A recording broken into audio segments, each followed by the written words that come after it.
Good evening to everyone online and live in Pendleton Hall. Welcome to the first talk in our distinguished speakers series. The arc of tonight's talk spans over 8 decades. It is about a life that changed its course a number of times, redefining itself in 3 separate careers.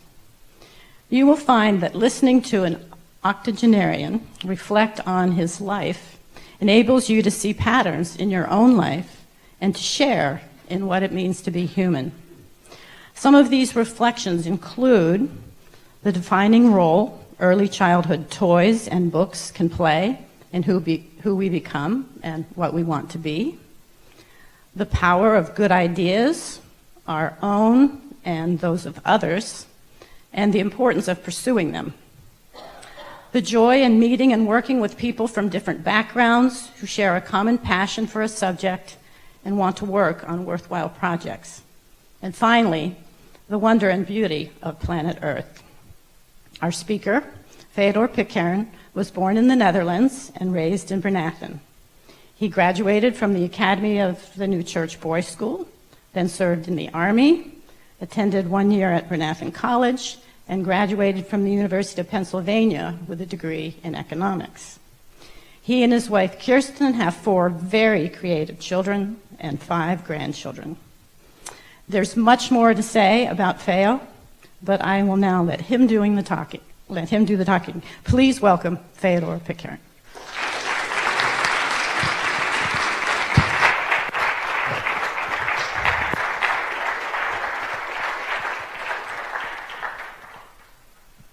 Thank you, and so many friends I see out there, and those of you online, a warm welcome.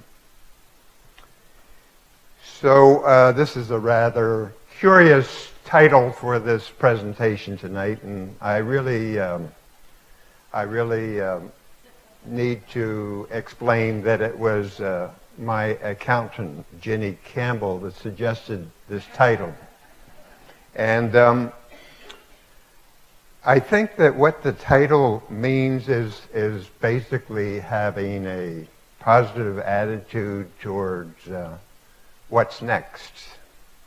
Now, there may be some members in my family that think that the subject of when I grow up, that this should perhaps happen a little faster than it has already.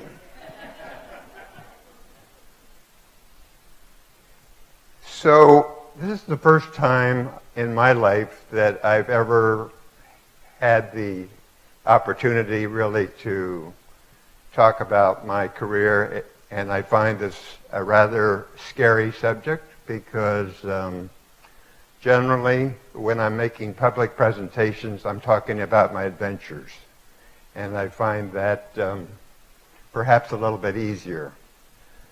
But when I thought about this a little bit more, I kind of realized, this is not about me. It's really about gifts, and the gift that anything of good that I might have done in my life as a catalyst is really a reflection of things that have been given to me, and particularly it's all the gifted people, all the creative, gifted people that have surrounded me and every project that I have been involved with. So, while thinking about this, I was thinking that the word talent is really important. And I recalled back in my youth that a local composer who's in the new church, many of you knew him, Richard Yarduman, but he mentioned to me, he said, everybody has a talent. And it's really important to discover what that talent is, because that's what's been given to you. And when you think about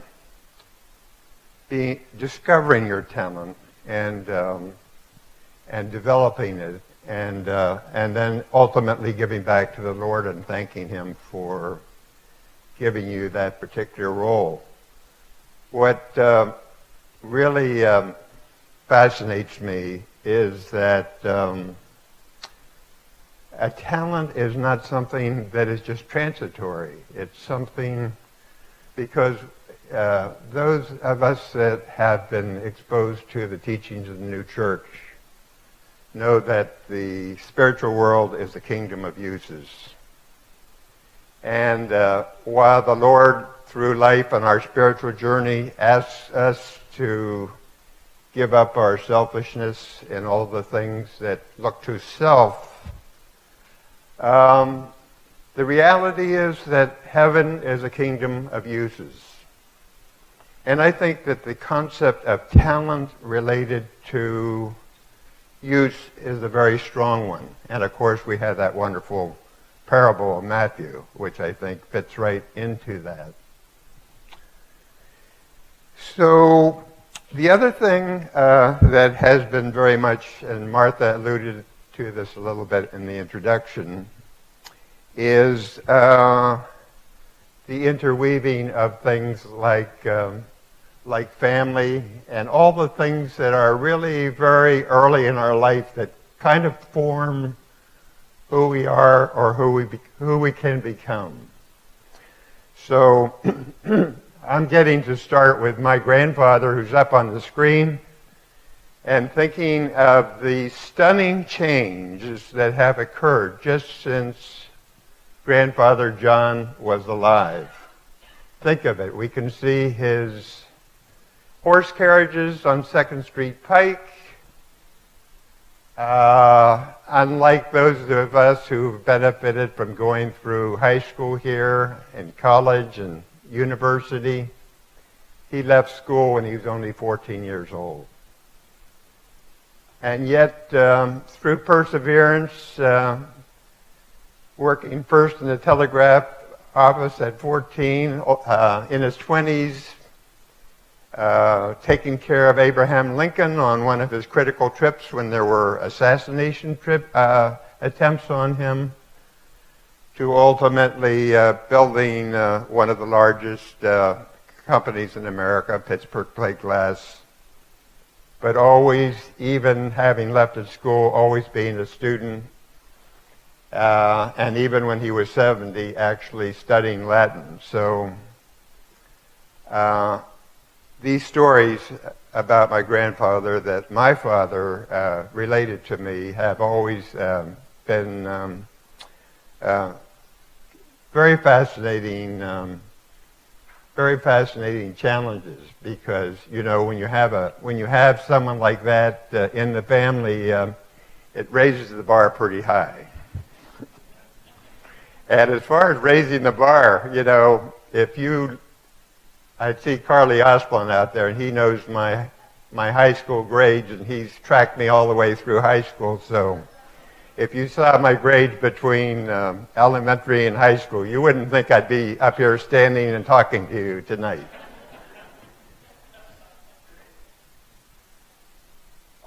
So that's my grandfather. When you think about my grandfather, basically horses and trains for getting around, an idea of the universe being basically the Milky Way. The Milky Way is not a small place with 100 billion stars and countless planets.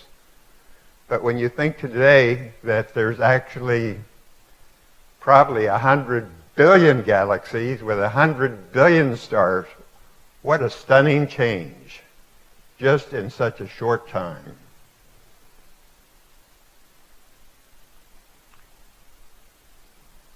My grandfather had 3 sons, a loss of a daughter to appendicitis, which is a sad story, and of course also his wife, but 3 sons who formed a holding company from his assets, a personal holding company.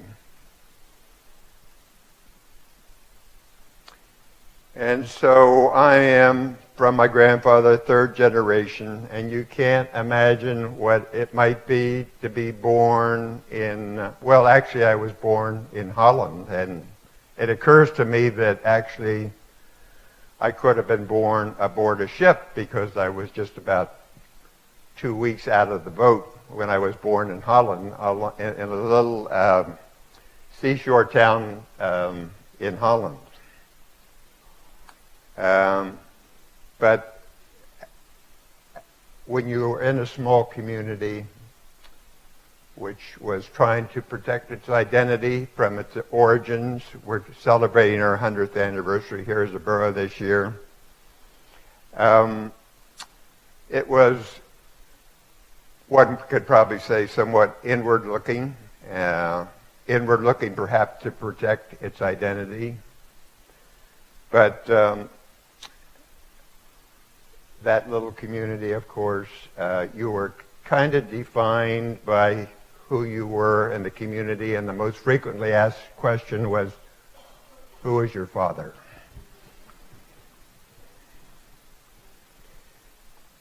So when I was probably 3 or 4 years old, and I was in France with my family, one of the last times that I was in Europe before World War II came along, they gave me a wonderful gift. They gave me a little whale. I think it was a humpback whale, actually. And this little whale, you could wind up. It actually floated in a swimming pool, and it made a spout. And I love that whale. But to my chagrin, when the trunks were packed up and we came back from France and the trunks were unpacked, my whale was not there.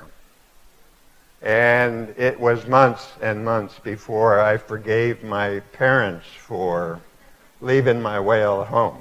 I even asked them to ship it. And thinking about that, the things that happen to you in lifetime are not, in our belief, accidents. And to think that I was, during my lifetime, privileged to have the most intimate experiences with 4 of the largest whale species in the world. I find that truly amazing.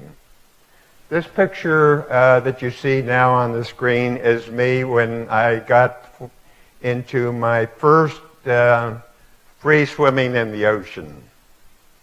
And that was up in Cape Cod and Nantucket Sound, and I was really enamored by the ocean.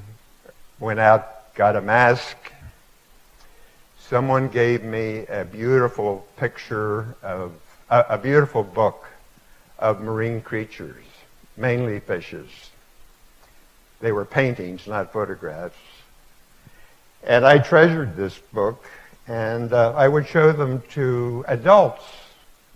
And I'd show them this beautiful fish, and the adults would say, "Is it good eating?"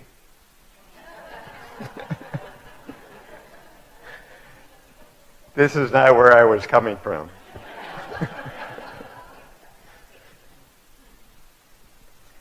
So there are so many things that inspire you along the way, and adventure is very much stirred into my life.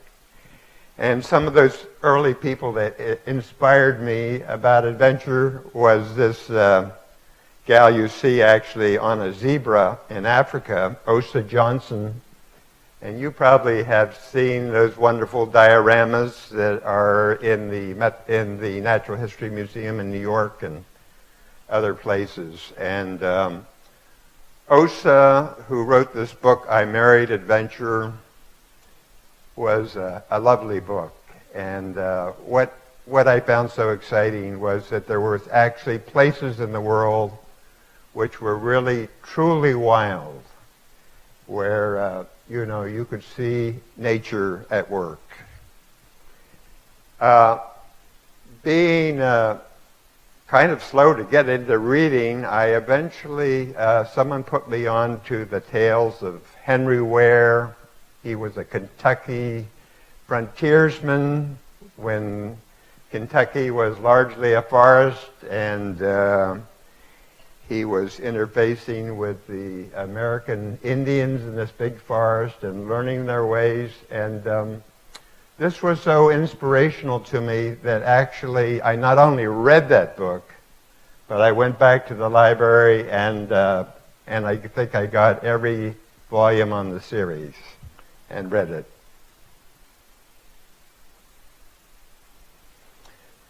So, 1951, I finally got the opportunity to do something really wonderful. First thing that my brother built a dark room, and I'm not very good at building dark rooms. And the other good thing, and I really appreciated this about my brother, is he lost interest in the dark room pretty quickly.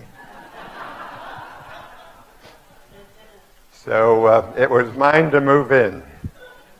And never thinking small, I went to Africa to stay with the Philip Odener family. I see one of them back here, Siri, in 1951. And I took a 4x5 speed graphic and a development tank and film plates. I don't know if 4x5, that's a large format camera. And these were the first images I ever made in a dark room. Of course, I also did they hooked me into doing the senior yearbook.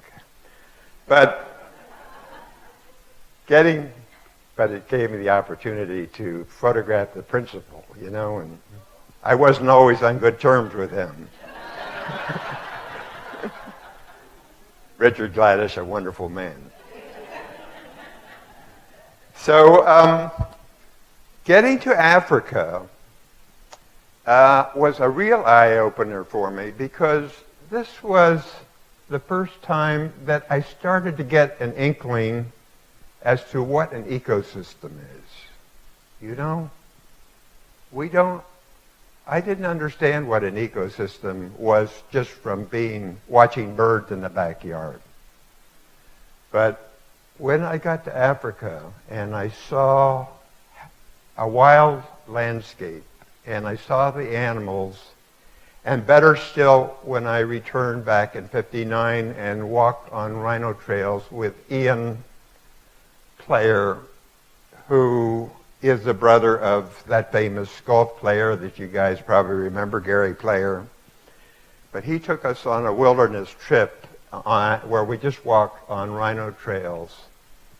And when he started to explain the interrelationships in nature, how everything worked together, I found that absolutely astounding.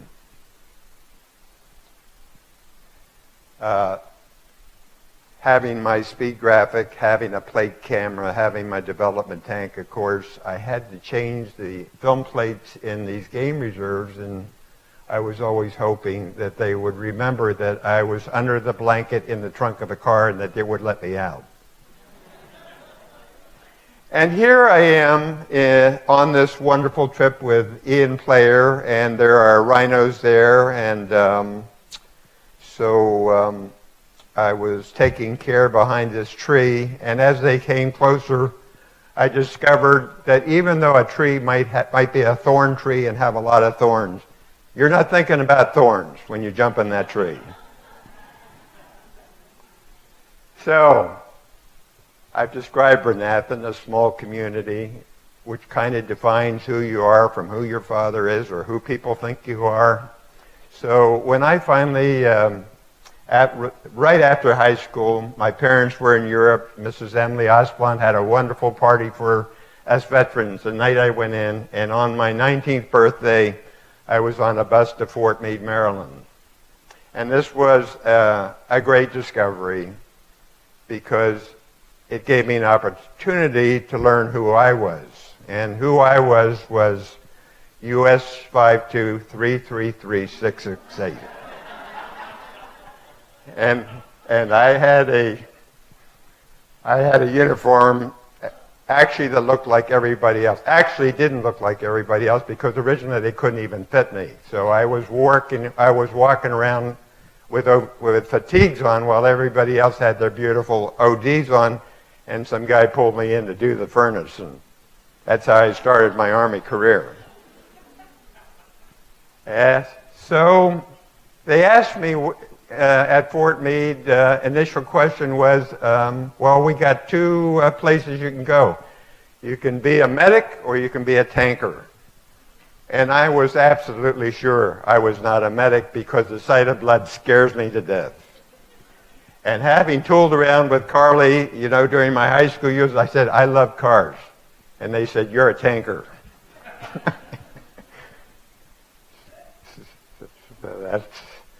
That's me out there in Mojave Desert with a tank shell and trying to learn who I was and living in a barrack with 40 other guys for 2 years, just towards the end of the Korean War. And then got back to Bryn College, and actually my grades were almost respectable that first year in Bryn College, and they were wonderfully transferable to the University of Pennsylvania. But I still had the problem of being a little bit of a slow reader, and I was really nervous when they gave me that comprehension test about how my reading comprehension was. But the Lord smiled on me, and guess what that test was on? It was on photography. And I aced it. So they didn't pick me up. And then, of course, 59, wonderful marriage. I didn't want to get married until I was through with Penn, but my father and my father-in-law were both ministers, so they all said and informed us that there was a ministers' meeting coming up in June, and that I couldn't get married in September, so you guys got to get married in June. Okay, we did. And then we had the opportunity to build this wonderful house that was designed by this mid-modern architect, Richard Neutra, who in many ways was a figure comparable to Frank Lloyd Wright. And he was a remarkable man, actually in his 70s at the time that I got to know him. I thought 70s was a rather fragile age to be holding someone by the arm, taking him around the quarry when we had no driveway up in our place, but we had met him at our apartment in Philadelphia, and he said, well, there's a full moon tonight, isn't there? So we actually went up to the site and savored it for the first time in the full moon. But Richard Neutra filled in for me a lot of things that were really formative for me in terms of where I was heading, in terms of things that I could contribute to. And one of the things that Neutra was so much in tune with was the importance of building structures that relate to nature. And regarding the human, not only for his spirituality, but also his biology, that, that noise, space, all the things that we can think of, and the extensions of the architecture into nature, all these things are really important to our well-being. And so often, in the way we developed the country, we didn't think about this. But he did. And like this book here, Nature Near, it had a very profound effect on me. And of course, it was such an innovative type of architecture that this picture of him on Time magazine, what will the neighbors think? That was really a very good question at that time. So this was his first sketch of our house, and there's the great man, a very neurotic individual who could, when he stayed with us over a weekend, he would just totally wear us out from his energy. And Kirsten and I would just kind of have to recover after he left. The neighbors across the way were quite concerned about, this woodland tract being developed and what's going to happen next. But the interesting thing is that while they lived in a traditional village we called the Pearson Village, with houses that were early American, dating back to the 1700s, when they saw this and they saw the way the house integrated onto the site, they were delighted.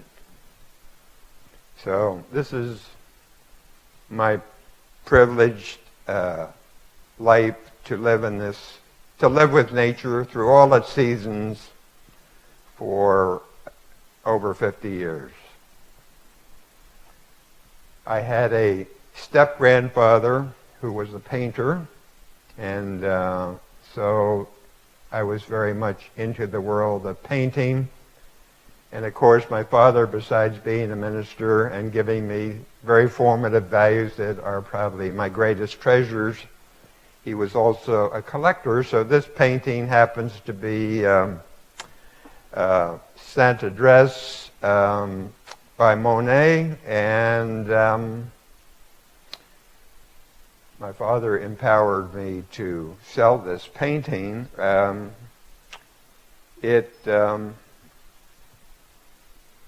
My father was quite a strong-minded person, and I'm going to share this story with you, which is a little bit risky, because the folks at the Metropolitan Museum of New York who bought this painting, it was the first painting to break $1 million, the first impressionist.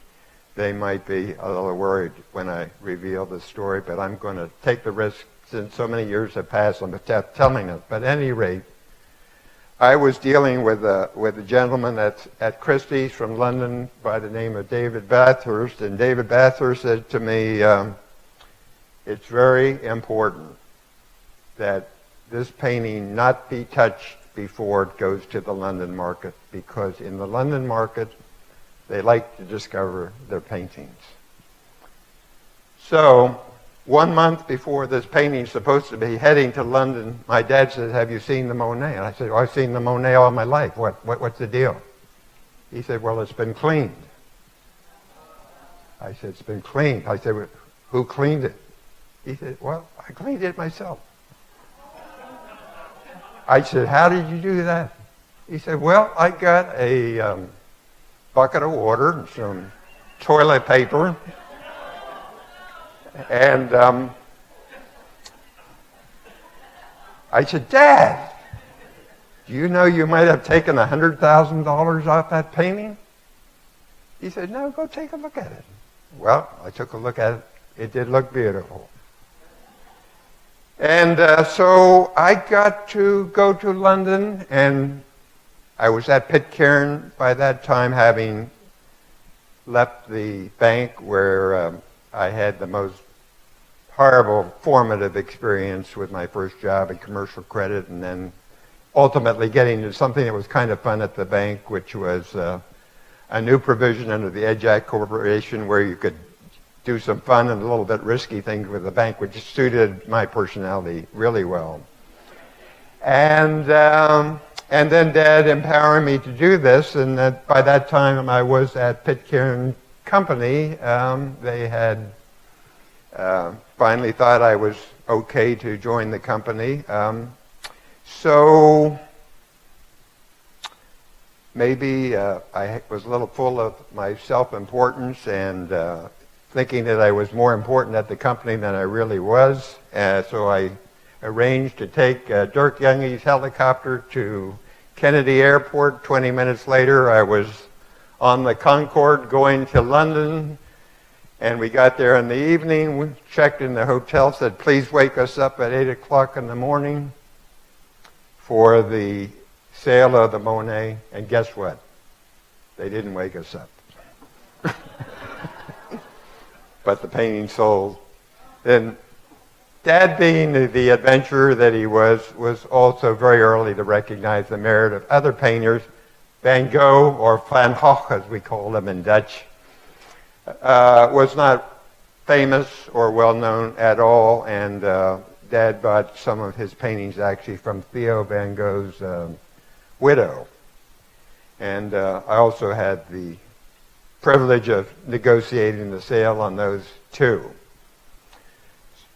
Well, one of the interesting things, and I know that all of you in this room have in one way had this experience, is your relationship with your parents, and especially my relationship with my father, who I had a ton of respect for, but in truth he was a rather strong-willed person himself and had some different ideas of what I should be doing than perhaps I was thinking for myself. Because I had already been into nature, and I was loving the idea maybe that my sisters were putting into my head that maybe I should be working for National Geo and doing wonderful things in Africa. But my father thought I should be going to the London School of Economics and going to the family company. So guess who won out? It was a time when we really did listen to our dads, and as I mentioned, I was in the bank for a short time, ending up with something that was a little fun, 5 years at the bank, and then having the opportunity really to get a little bit of investment background before I joined the company. So I actually got to go into a working department and had the fun really of putting together the first iteration of the New Church Investment Fund. And that was fun too, because it was bringing together a lot of different new church institutions, and by bringing them together and managing them as a single entity, achieving much better results. But the other side of my love, of course, which I've already spoken to, was nature. And so after some years in the investment department at the company, I had the opportunity, with the support of the family, really to look at very extensive properties that were held not only by the Pitcairn Company, different members of the family, trusts, but a much bigger group, which I'll just touch on in a minute. There were some things along the way, again, additional things that were strong inspirations to me. And one thing that continues to amaze me is how often one individual, just one individual in a world that is now over 7 billion people, what a huge difference just one person can make. And of course, Rachel Carson was one of those. And and through her book, and of course she was a marine biologist too, she really changed the world, and she became really the beginning of the environmental movement. And then there was that stunning picture with the Apollo program, where the first time in our lives we saw an Earth rise from the moon. And if we didn't get the message then of what the world is in a more holistic sense, then I would start to wonder, when will we get it? And particularly today, it doesn't seem to be a good time to be reverting back to tribalism and nationalism. And of course, the bigger picture is it's really an ocean planet. And being an ocean planet, it is the ocean, really, which is probably the most dominant influence in terms of our future.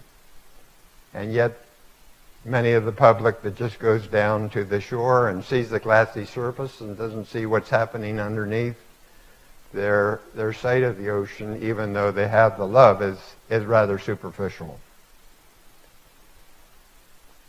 So I was saying that now I had an opportunity at the Pitcairn Company to do something new, and that was to look at the land holdings and the opportunity to really start to think about 1,600 acres in the study area, where very soon in the future this whole opportunity to do planning would break up, because this land would have ended up going in many, many different directions.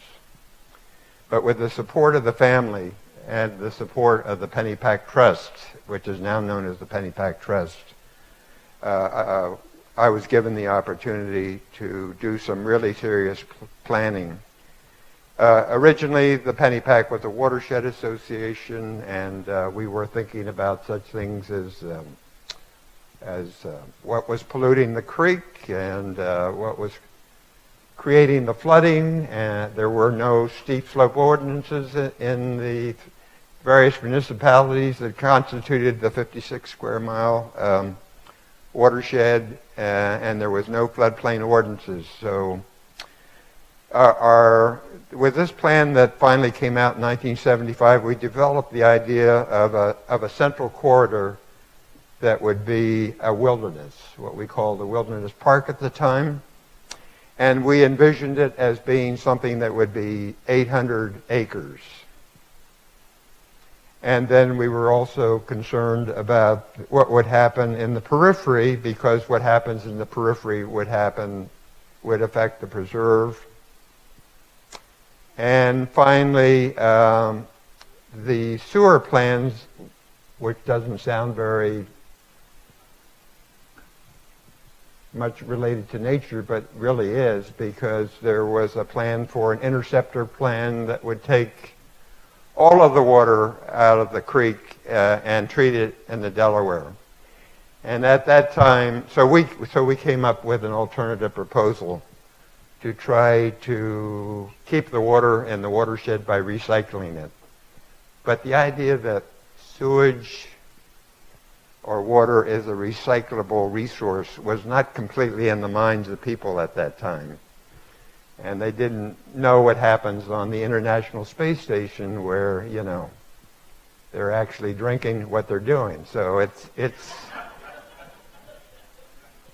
it's worked, and that's the way the world has actually worked as a natural system for a long, long time.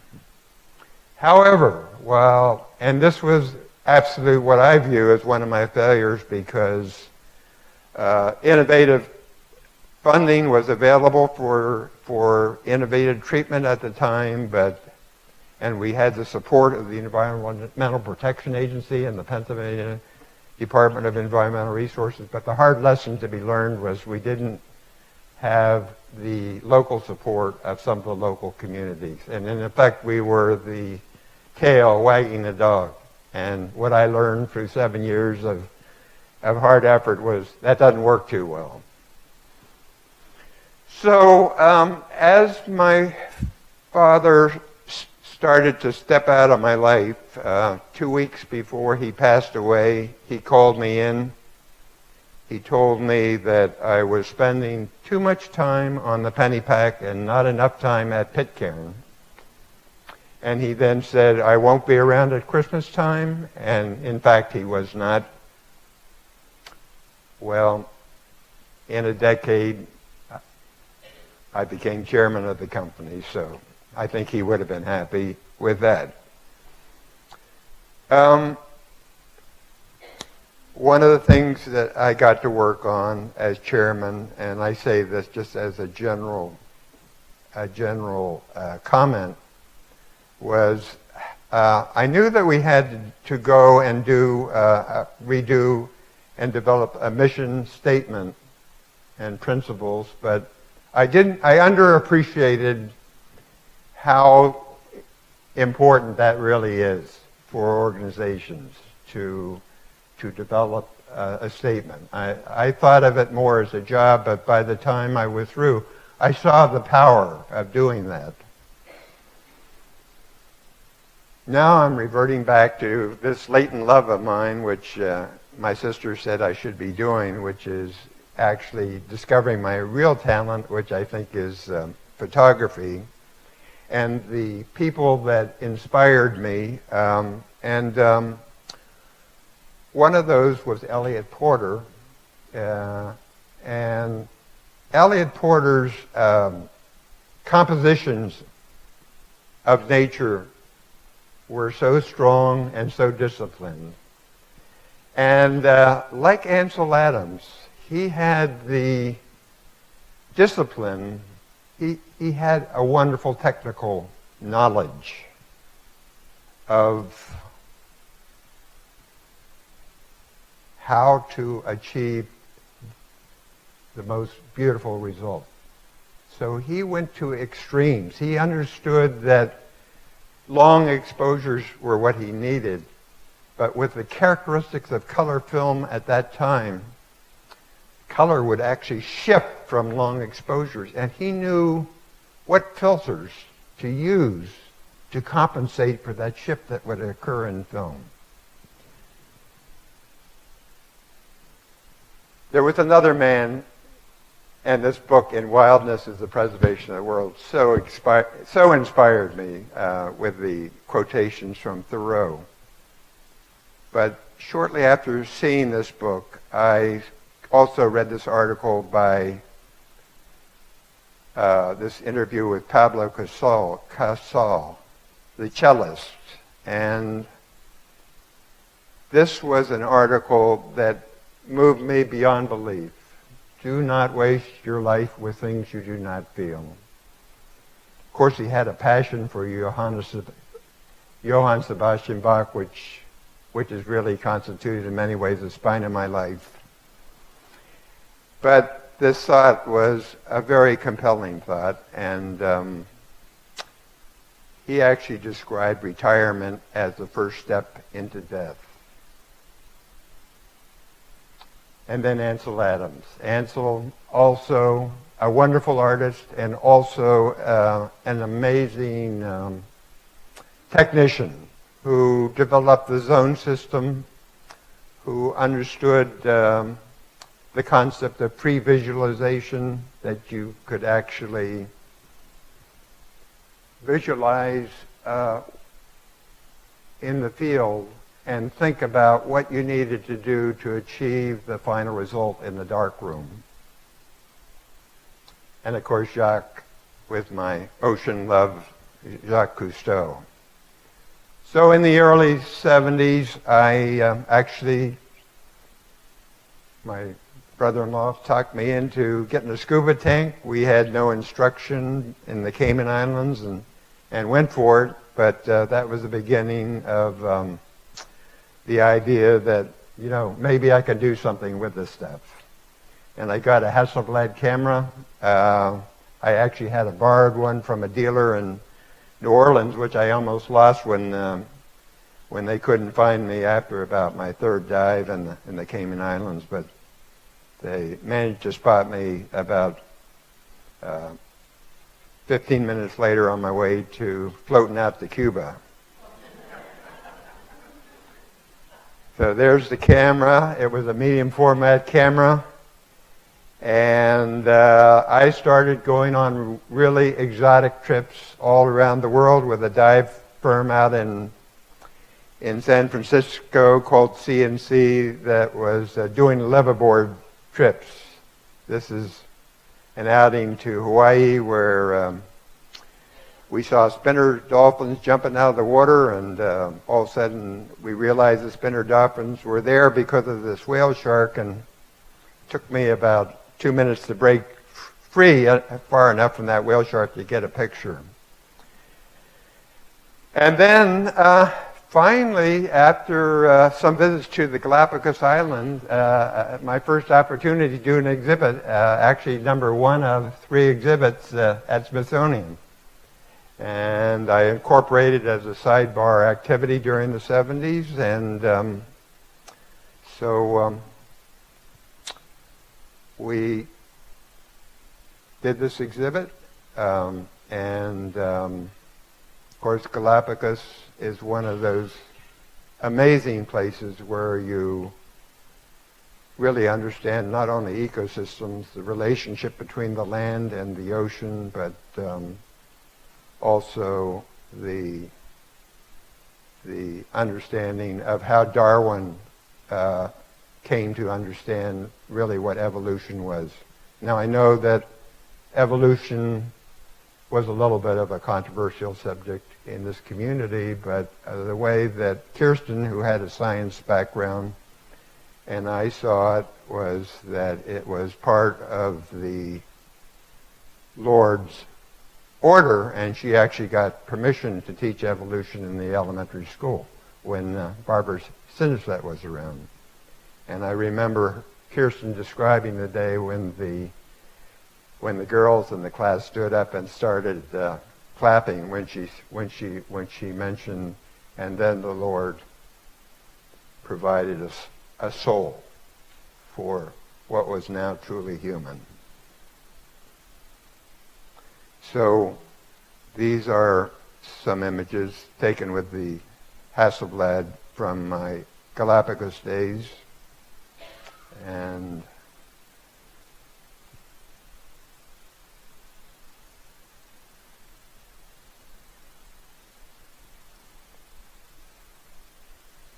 working with Kirsten, of course, was a wonderful new opportunity for us. I remember actually a little story about Jimmy Carter and Rosalind working on a book together, and I think at the end of that story they were only communicating with each other by email, but it worked better for us. But there is certainly some accommodation that has to be made. So Kirsten not only did the text for the Galapagos exhibit that we did, but then we tried to get a book published. And I was still working for Pitcairn, and I would say to my secretary, if a publisher has a response to our overture to do a book, please put the letter upside down and bring me my copy. And so after I had my copy, I would peel up the upside down letter and read the last paragraph and just say, thank you for sharing with us and good luck for the future. So it takes a lot of perseverance and courage to go forward with the idea of a book. But we were very lucky because we got a good reception from Little Brown and the New York Graphic Society. And I don't know exactly how this actually happened because they were just at the time publishing books by well-known photographers. So to be imported into that crowd was a great privilege.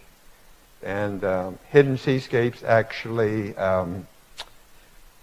was marketed by Little Brown. We had no influence over what they priced it. They priced it at $70 back in the early 80s, which if I think you translate that into current dollars, you're probably talking about $163, so that's pretty pricey. But it was a really wonderful project. And there was something about underwater seascapes that I could see a kind of a correlation between the seascapes and the idea of ecosystems and the terrestrial environment. And of course, the great thing about underwater photography is that you're weightless, so that you can go up or down, and it's kind of like having Prince Prigio's magic carpet. This picture is memorable because I went with our marine biologist to Mexico, to Baja, and at the end of a long day in a little fishing village where we took all our equipment, a little VW, a young member of the fisherman's family took us out to get this image at Las Frailes late in the afternoon. And as we were charging back, he ran the skiff up on the beach at quite a high speed. And the skiff kind of stopped like it had brakes on it as it hit the sand. And our equipment flew and we flew, and somehow, amazingly, nothing was destroyed.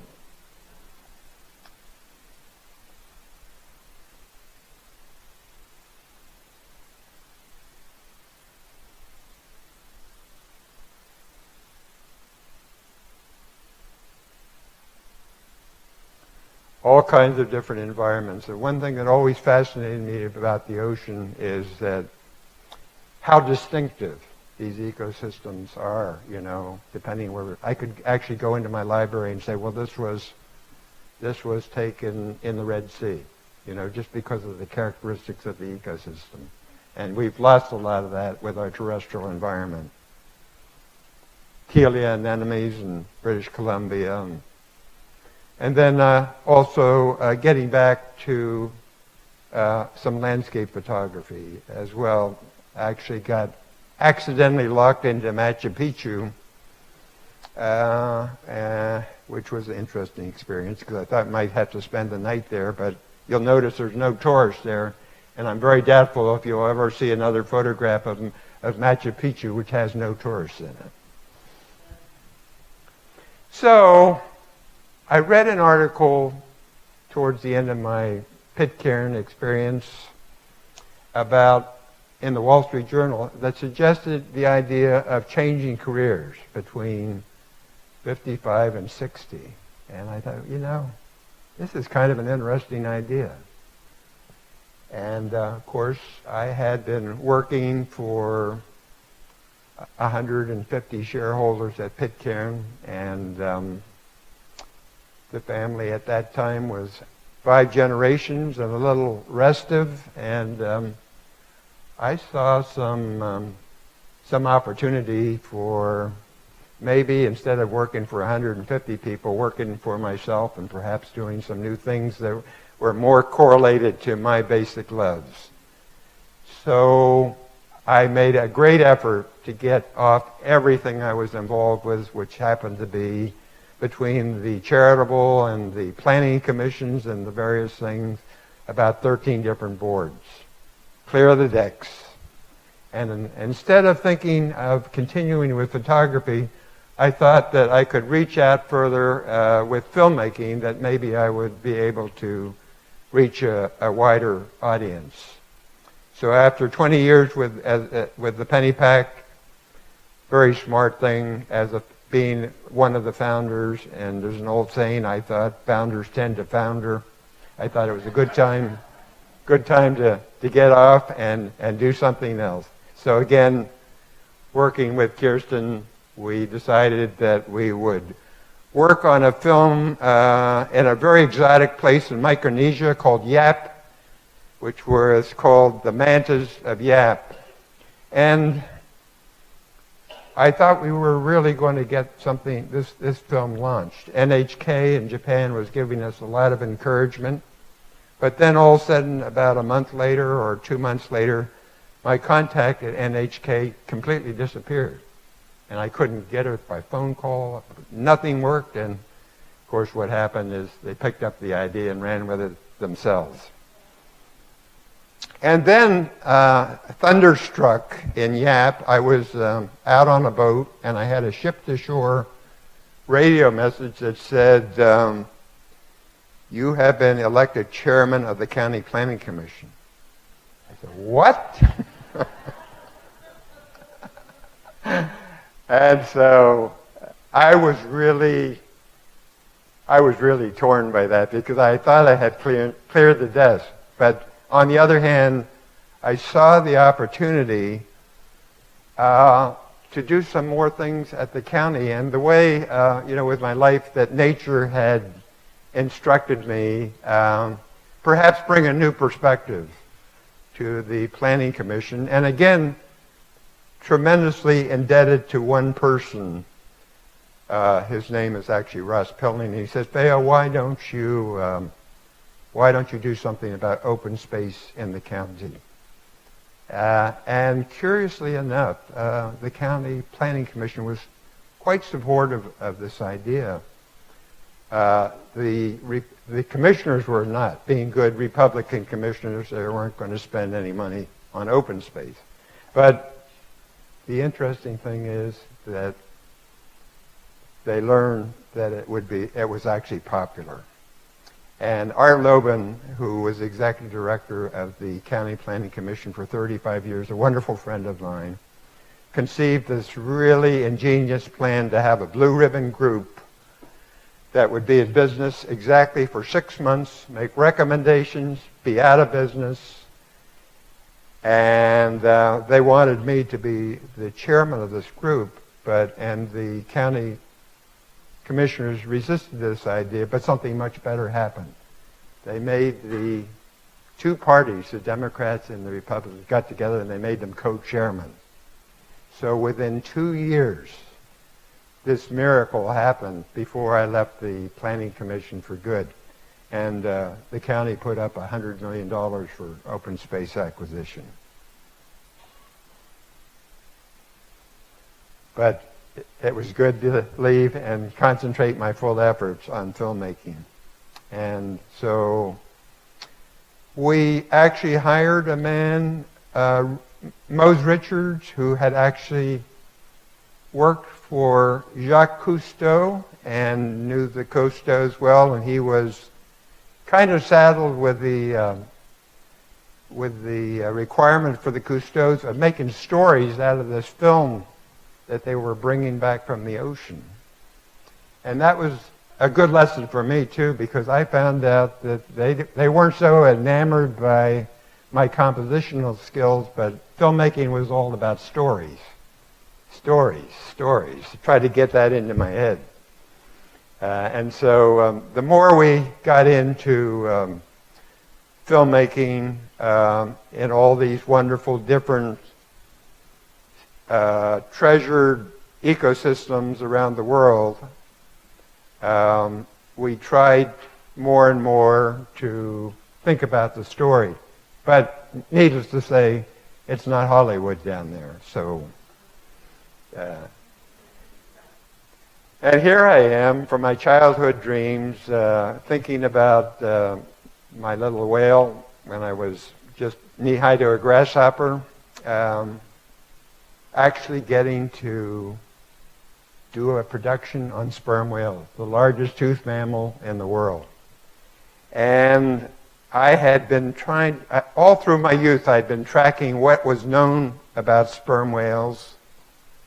And of course, we know from these whaling days that sometimes they even sank ships 200 tons, from that book on the tragedy of the Essex. Actually, two boats of 200-ton weight were actually rammed by male sperm whales. So, and just before I started this crazy trip to the Azores with 22 pieces of luggage and nobody to help me, which is probably the dumbest thing I've ever done in my life, I heard a story about some Japanese guy that actually didn't come back to the surface with sperm whales. So it was quite a heartbeat time, the first time one came towards me. And ultimately getting in with a socializing group is just an incredible experience. Finally, of course, the NHK didn't work out, but we did do our first success was with ITEL in London, where we did a 7.5-hour series, and then later with PBS, a 5-hour series that was shown widely on PBS and ultimately also picked up by National Geo and shown widely internationally. And, you know, again, the thing that occurs to me about doing these things is that as a filmmaker, the way you portray nature is really very much in the mind of the filmmaker. And I am really saddened by some of the things that a blue ribbon group like National Geo is doing nowadays, where they portray nature in an ugly kind of way with claws and fangs, and undoubtedly that's related to the market and to the money. But I always resisted that idea of portraying the ocean in this way. So we kind of had the opportunity to create the Ocean Wild series as my journal in a way that didn't do that, but more was to appeal to the heart of the observer and make them realize what's underneath this ocean that's worth protecting. And because once you engage the heart, then you can engage the mind with some sound conservation matters. And then ultimately, of course, it was wonderful that our work even got out to international markets. And so this ended up being a very rewarding career for us. And I say us because it was so much of a team effort, and nothing would have ever happened that was beautiful without these teams. Ingrid Herder out here is still on board. She's still putting up with me. And Christine McDonald sitting next to her, she's the key player on our latest exhibit on Iceland. And many other people in the community that I've had the privilege to work with. I guess I've always been open to new ideas, and I'm kind of an early adapter. And when I did get into filmmaking, the whole industry was still doing film. But when I looked at the broadcast cameras that existed, I decided that actually they were maybe even better underwater than film was, because they would reveal the spectrum of colors that existed down there.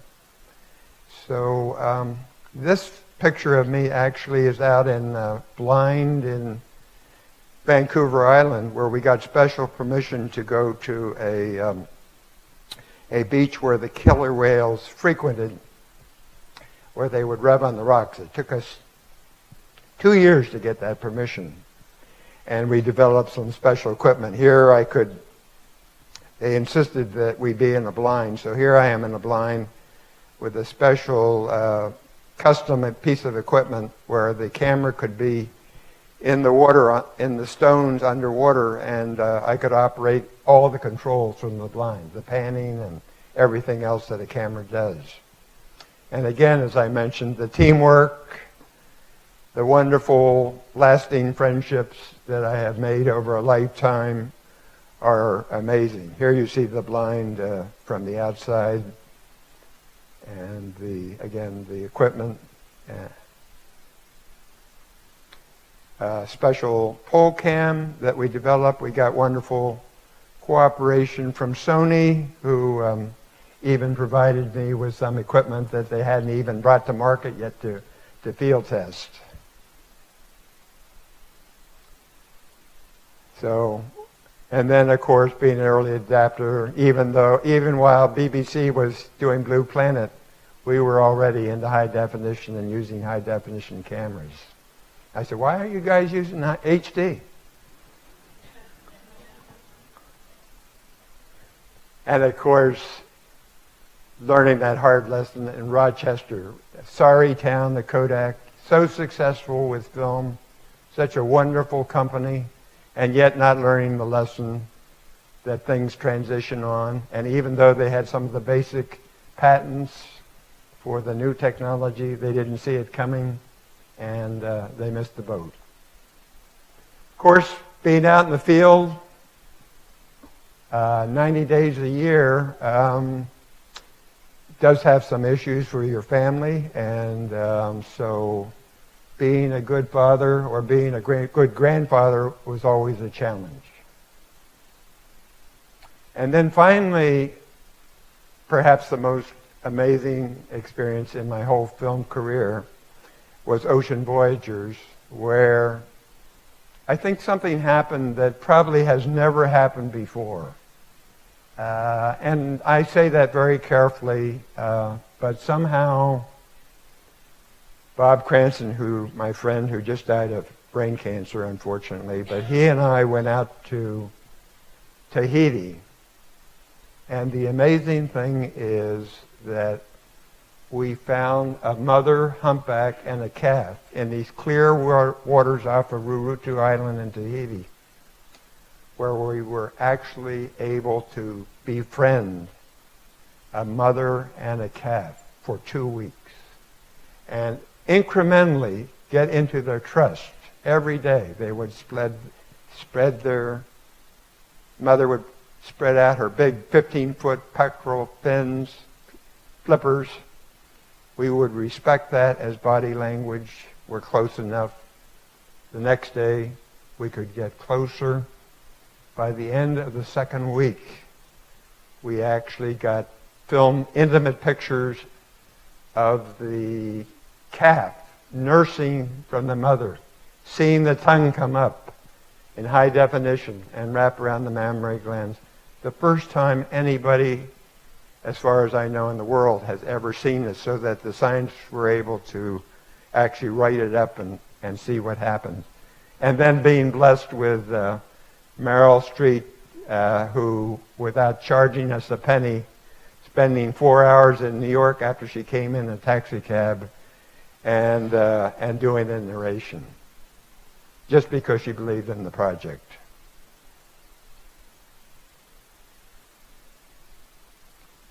Here are some images of our 2-week stay with the mother and calf. The calf was very boisterous, and we had to be careful because he was kind of viewing us as a ball. And so we had to back up, but he was getting better and better at his game, and I lost my attention span perhaps in thinking about this, and he whacked me pretty hard at 50 feet. And I was really, after knocking my mask off and shoving this 100-pound underwater housing into my ribs, I was pretty lucky to get back to the surface. But for the calf, it was all a game. But amazing to be with an animal like this, which you're really communicating with over and developed a trust relationship. And then finally, the really biggest project that we had in this film career, which was the second exhibit at Smithsonian, the Ocean Hall, a $90 million ocean hall, classical ocean hall that was being restored. And I had heard about this from my entertainment lawyer about 4 years before. He made me aware of the opportunity. But 4 years passed, and I didn't think anything about it. But suddenly, I'm invited in and to be part of the Ocean Hall. But at the time, they had already signed a very onerous contract with a contractor that had the whole hull. So we were going to be subcontractors to this major contractor. And we met, Laura Orthwine and I met one dismal day there with their contractors. I think there was 11 guys sitting around the table. And they made it very, very clear to us that they didn't want us on the project. And the other thing that became clear to me was that we weren't going to be able to do the quality that we had envisioned. But a lovely thing happened. A month later, I got a nice personal letter from the director of the museum saying, "We really want you." And so instead of being under the contractor, we negotiated a contract where we could be independent of them in the Ocean Hall. And that was quite an amazing project. Equipment alone, 12 projectors in the ceiling, $1.5 million for equipment, $1.5 million for the content that we provided. with some of these screens 40 feet wide, and it was a great way to wrap up the film career. But I did continue to do outreach with what I had learned about the ocean. Back when I started, I've seen the ocean reefs, 50% of the ocean reefs that I have known around the world are gone or seriously damaged. When I was a member of Ocean Conservancy in the 90s, acid ocean was not even on the radar screen. Today it's huge on the radar screen, and the oyster catchers out on the west coast in Washington State see what's happening already from acidification. It's a huge issue, and it's related to what's happening in the climate and climate change. But so I took the opportunity whenever I could to make presentations. Here was a great opportunity in West Virginia where I got to address 1,000 students. I think it was like about 4 or 5 different school districts. Sometimes I got interesting questions. I think one girl asked me how sperm whales got their name, and I said, well, I don't think it's what you're thinking.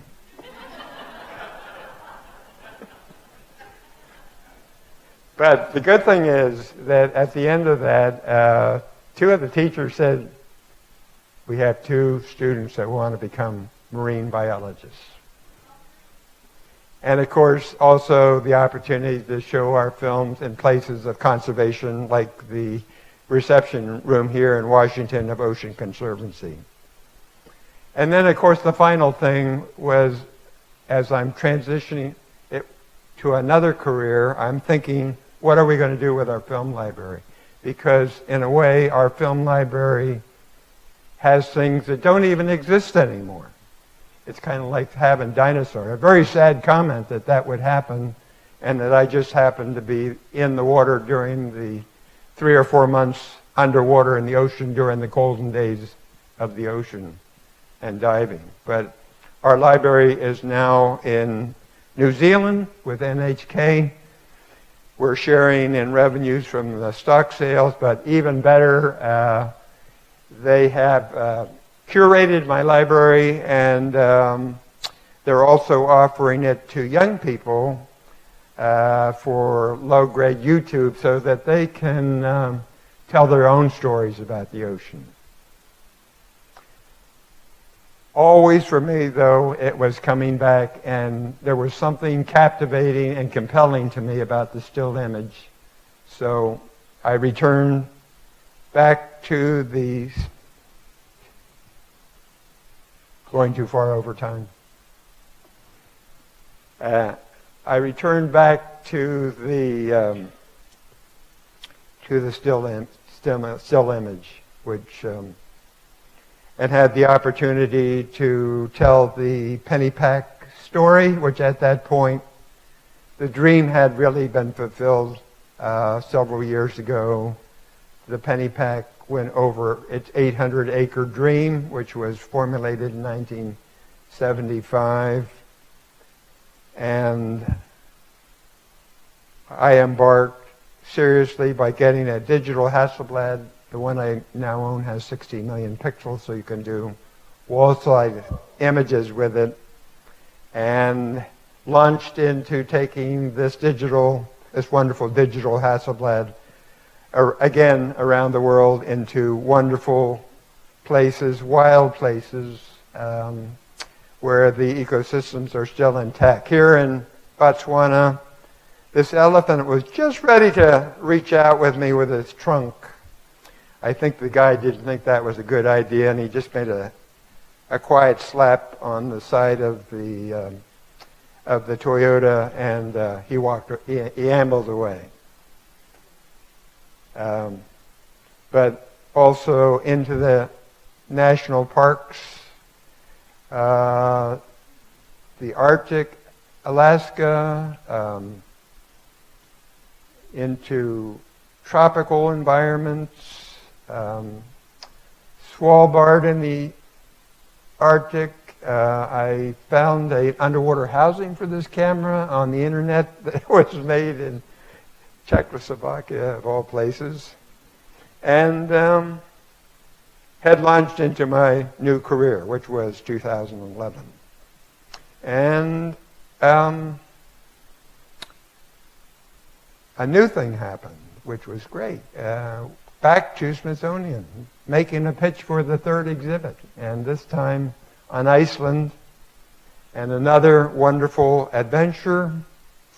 And Iceland personifies everything that I love, because unlike much of the world, when you're in Iceland, you know that nature is very much in charge.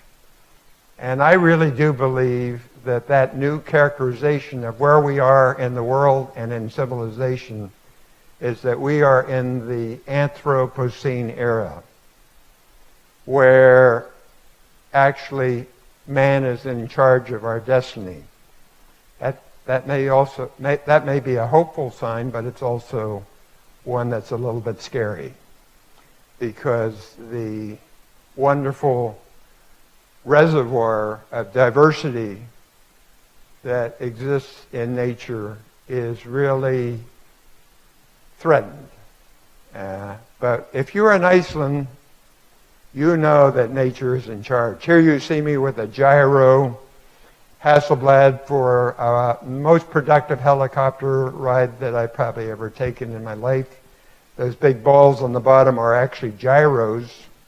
And you'll see that I'm looking a little bit under the weather. I had arrived at 9 o'clock at the helicopter the night before, and I was really wondering whether I would be able to carry on, but somehow it all worked, and it was the most productive day of photography I've ever had in my life. And as you can see, some of the roads in Iceland are more like rivers, and some of these signs get your attention. And I told my guide that maybe I would not be getting back, we wouldn't be getting back to the hotel that night.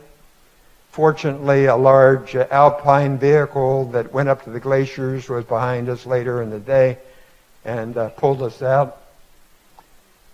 It was those ephemeral moments that I always found so precious for photography. And so I told my guide at this particular spot, which ended up being the cover of our book, that if we waited, the light would come right, and true enough, in 2 hours, it did. I returned to Iceland actually 9 times. Why would you go back to a place 9 times? Basically, every season and every month in Iceland is different. And what you notice so much is the changes in the light. Here I was so excited about getting something that I put the boots on the wrong feet, and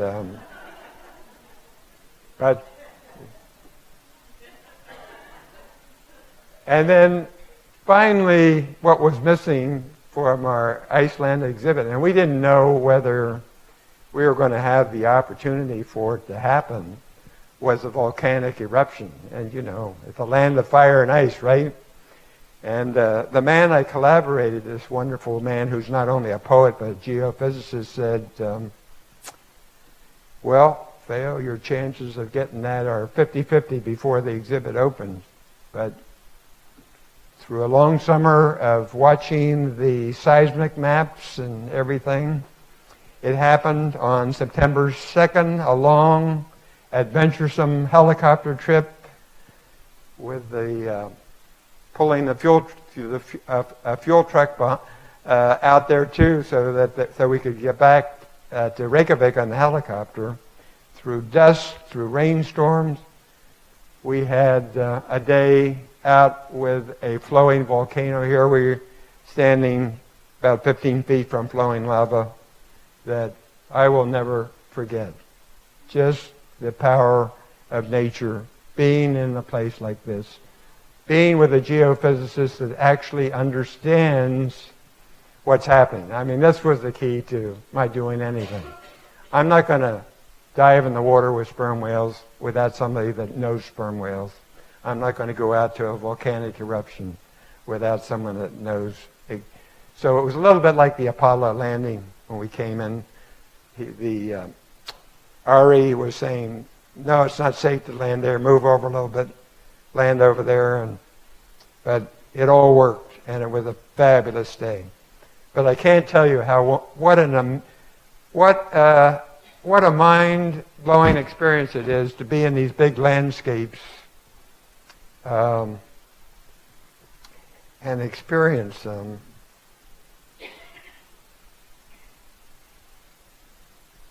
Finally culminating in our exhibit, our last exhibit, which is still open in Washington. And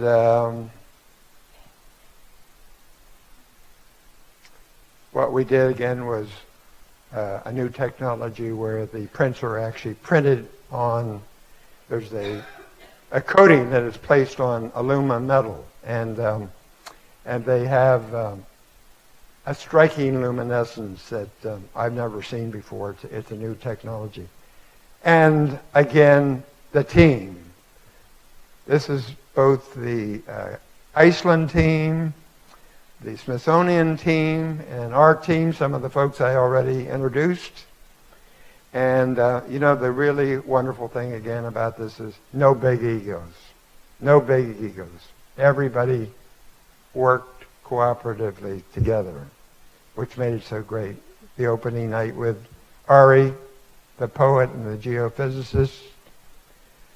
And again, I always think that dreams are so important, but before our first big meeting with Smithsonian, I dreamt that what the hall could really benefit was a soundscape, and actually that wasn't even on the agenda, but I brought it up and put it out there, and it didn't seem like it was going to fly at first, but by the time it all developed, it really worked, and better still, a creative lady on the Smithsonian team, Virginia, actually created this aurora. It's a moving aurora which floats over the exhibit. And it's a real privilege to be there with 7 million visitors a year and being open for almost 2 years. And now the encouraging news that we have is that it's now maybe going to become a traveling exhibit. So again, demonstrating the technology of the camera. This picture is 196 inches, and you can just see the level of detail with this new digital technology. A book which was wonderfully rewarding, which accompanied the exhibit, and a team in China which was just as passionate about producing quality as our local and Icelandic teams. So now I'm showing you some images from the Iceland exhibit and the book, and just such an amazing diversity. Then in October, you have the bonus of these wonderful auroras, and you wonder how people that came to Iceland survived through these long winters and developed this literary tradition with all the hardships that they put up in this Arctic environment.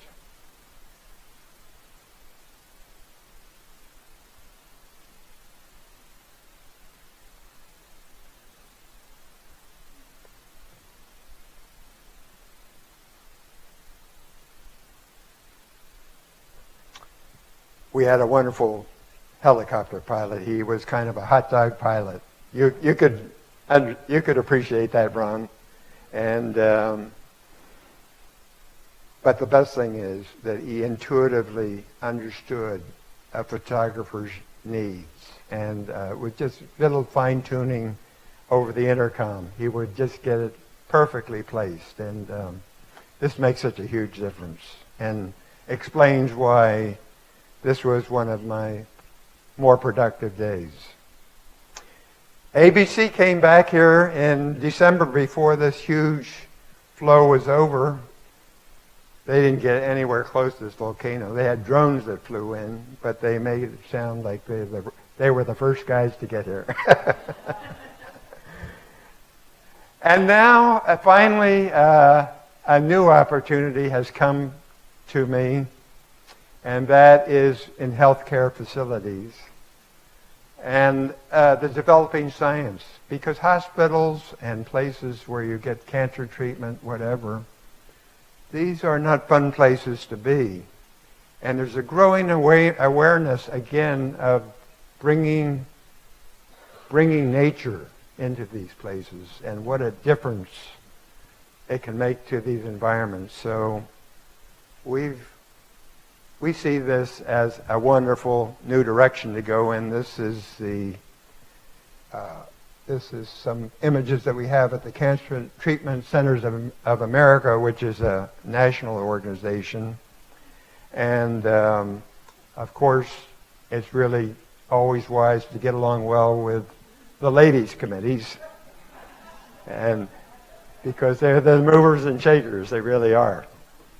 And this is Abington Hospital, which we have some osplants in the room, and you can't really mention Abington Hospital without thinking about what Carl Sr. did in getting this hospital started. And I'm so privileged that we were able to do all the corridors and change the interior environment of this place.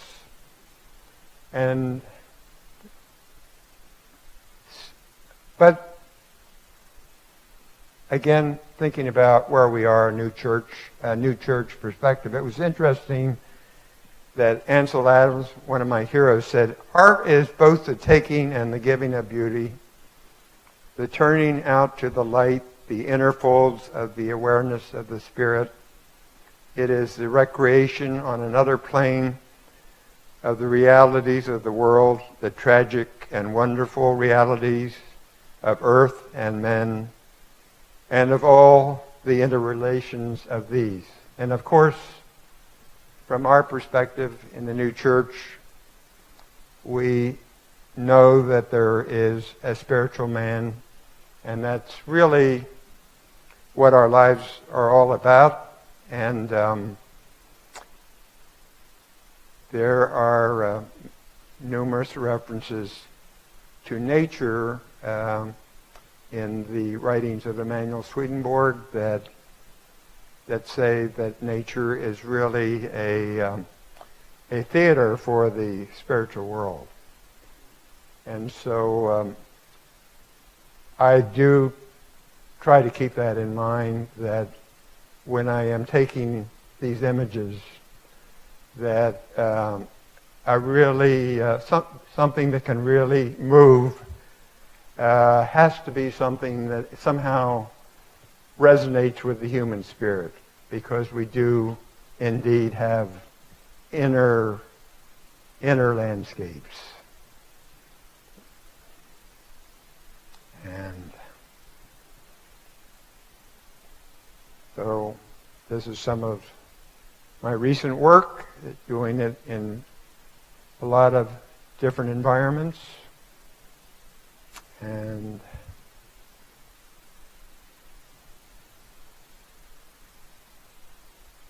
brothers, the tropics, wilderness in California, Death Valley, Delaware Bay, one of those amazing phenomena where all the horseshoes come to beach, comes the food for the red nuts that are migrating to the Arctic, the local environments, Glacier National Park, which won't even be a Glacier National Park 20 years from now, sadly.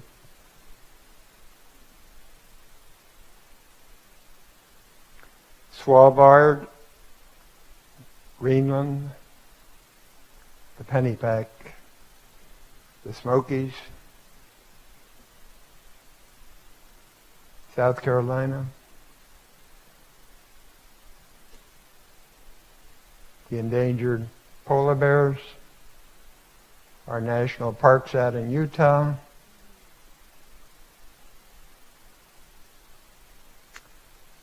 Jackson Hole, Wyoming, and then ending up on a note of hope that although we fought with Bucks County for 20 years trying to get this bike path in, where they fought us tooth and nails, it's happened.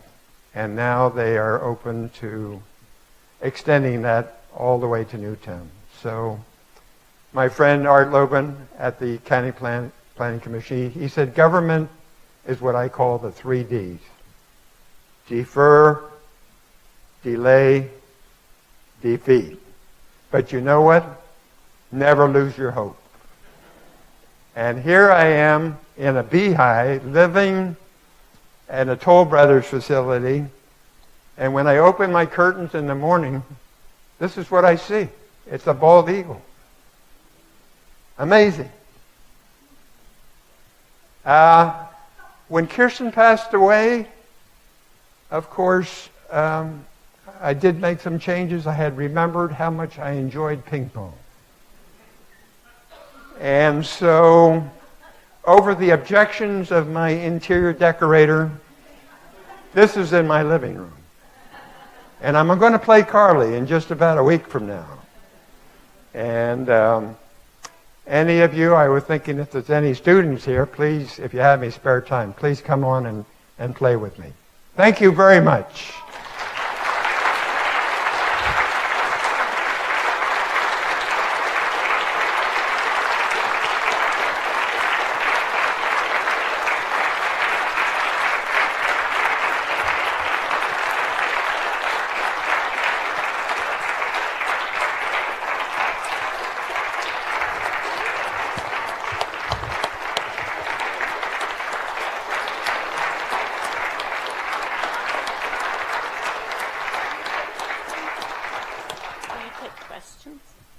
If the audience, well, I kept you way over time, so you want a Q&A? I'll keep it short.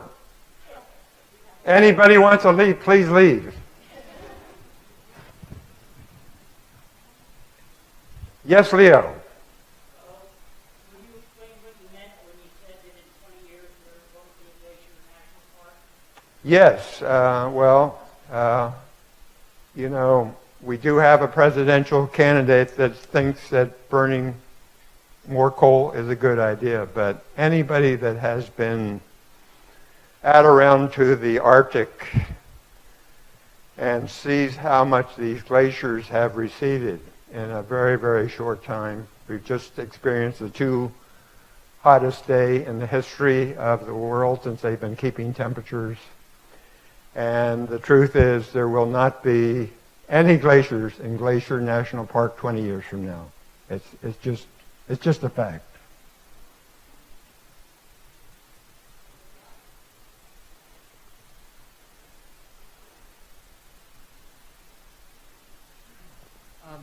I was wondering that through your conservation. In your conservation efforts, I noticed that the Sierra Club came up in one of your photographs. And I was wondering if you could maybe speak to some of your experiences changing public opinion with the Sierra Club.